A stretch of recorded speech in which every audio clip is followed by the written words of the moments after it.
Creative tutorial on how to create a 2D store layout using Adobe Illustrator.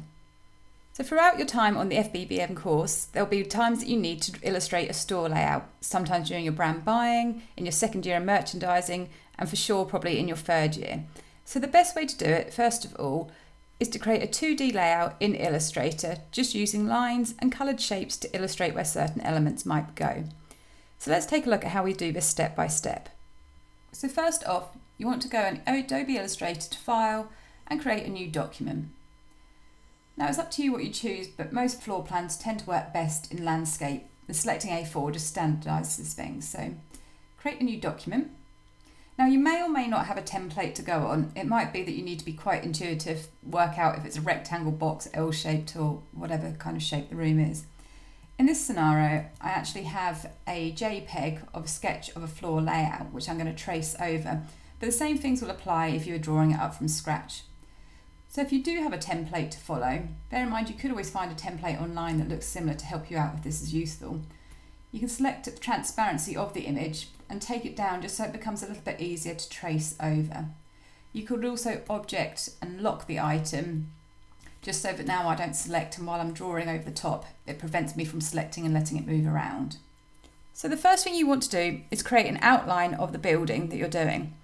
Now yours might simply be a rectangle, so you could quite simply get the rectangle tool over here from your shapes palette and draw a rectangle. Now the first thing you want to do with any shape or line that you're drawing is making sure you've got an outline. We don't need a fill, so with the fill, which is currently white here, I can put the red transparency line through it and just make sure I've got an outline. I'm going to make sure mine's black. I'm going to take the thickness up a little bit using the stroke for the outline as well. So yours might be a rectangle, mine's a little bit more complicated here, so I'm just going to use my pen tool. Another useful thing to use can be rulers, which you can go to View on your top menu and select halfway down, Show Rulers. Now especially if I'm going to try and draw along here, I could pull a ruler down, which is basically just invisible. It won't show in the final JPEG or anything, but it just helps me keep things all in line. Okay, so getting started with my pen tool. It's always good to zoom in, which you can do clicking Command plus and minus to zoom in and out, rather than trying to do it from a long way. If you also hold down spacebar, it automatically brings up the hand tool, which allows me to move the page around. So I'm going to find my starting point. If I hold down Shift, it automatically makes the pen tool want to draw a straight line. So it's quite a handy one to use, especially when you're doing flat horizontal pieces. So as I carry along, it's created a line along the top, illustrating that top part here. Now it's actually got rid of my black outline for some reason, so I'm going to click on the black here and increase the thickness. And now I've ended that line, so I can just go and select my selection tool and it will just click that. I'll obviously locked my background before, so it's not going to pick up any of that.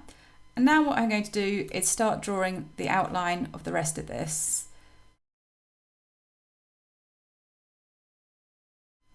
So again, holding down Shift to keep things straight. So I'm kind of creating the interior space here that links it.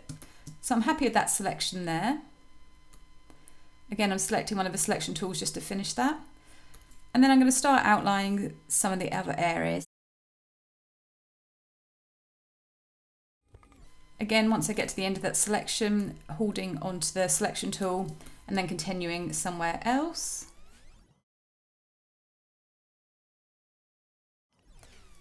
Now it might be that certain other areas I can simply draw a rectangle for. So this bottom part here is just representing windows and panes of glass where the door comes in. So I'm literally just going to draw some rectangles using the rectangle tool here. If I need one on top like that one, I can always give it a fill with white if it needs to overlap. Another one over here. Then I'm noticing there's a line going the whole way through, so I might want to draw that over the top. So I'm gradually building up a whole outline here to the building. Now this one is kind of a complicated one, just the way it's set up. I'm sure others will be quite simply just perhaps building up a rectangle. But through using the pen tool and series of rectangles and things, you can create an overall flat view of the straw plan. You can then go and edit things. So perhaps you want to get the direct selection tool.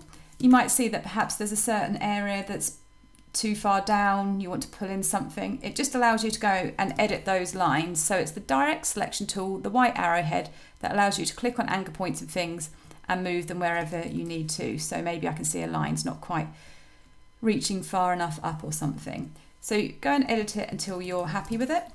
At the bottom, it might be that these rectangles and the line, that I actually want to make sure they're all aligned. So I could use the align tool and make sure they're aligned to the center, to all one another. So the align palette is also really useful with this scenario as well. So at this point, I've got a good outline of my store. The other thing I want to do is just illustrate where the doors are a bit better. So I'm zooming in, I'm getting my pen tool, and I know the door opens across here into the store. So I'm just going to put my pen tool where I want a curve to begin and end, hold down my mouse and allow the line to curve just by pulling it out. Once I'm happy with it, I can click my selection tool, and then to illustrate the door, I'm just going to draw a diagonal line across, and I'm going to make that slightly thicker, so up to 1.5 in this scenario, just so that it looks like an actual door. So now you can see that I've got two doors in here too. Now it might be that you provided some measurements or you want to give an idea of the scale of certain areas of the store. So what you can do here is again grab the straight line tool, hold down shift to keep it straight in one direction, decide what colour you want the line to be. In this case I've gone for black as well. And then you can use the arrowheads to illustrate an arrow at either end, just like I've got here. And then you can just literally take a text box and write the size that you've been provided and place it above. The next thing I've done is get the text tool and created text boxes to write what certain areas are in the shop. So for example, changing room here, and I've got where the toilet is, the staircase and the stock room. So I've added in some extra text naming exactly where the shop is. You may or may not want to or need to do that. The scale, which again you don't need to do, but I just had it so I've included that. The next thing I know is that not all of this is shoppable area where stock will be able to be sold. So I'm going to create a key, so an area in this grey colour illustrating where all the shoppable area is. So I've created on my layers an extra layer for the grey floor. I know that all my area which I've drawn so far is in this area up here. So I'm actually going to lock that so that it doesn't start wanting to select it. I'm going to draw a grey area which is going to go in the grey floor area.